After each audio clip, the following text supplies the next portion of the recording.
We are trying to reach you for the longest while. You're so hard to reach from the media. What is it like in your concern now? If things back to normal now, are you gelling back with your concerns? We're on our way to getting back. Yes. We're on our way. But we're not where we were in September of last year. We're in a better place. So what are you doing now different than what you're doing before?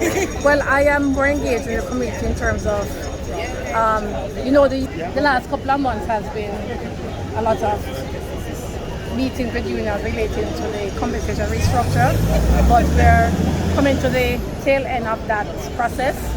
So I'm hoping that I will have a lot more available time to be more present in the constituency. You think the council have your confidence that they want to see you back for the next election? Yes, I think so. What gives you that sort of feeling now? When I do go to any public engagements and I speak to the persons one-on-one, that is why I say what I say. What they are saying on record that they cannot see you, not there for them, you don't come to the dead yard, the night, you don't support them, no see their phone. Some persons. So you see, in a constituency, you have approximately 40,000 voters. All of them did not vote for me in 2020. So therefore, I will have my detractors. But the fact that I have detractors does not mean that I have my supporters. And I do have my supporters. So you believe those who are protesting have ulterior motive for you then?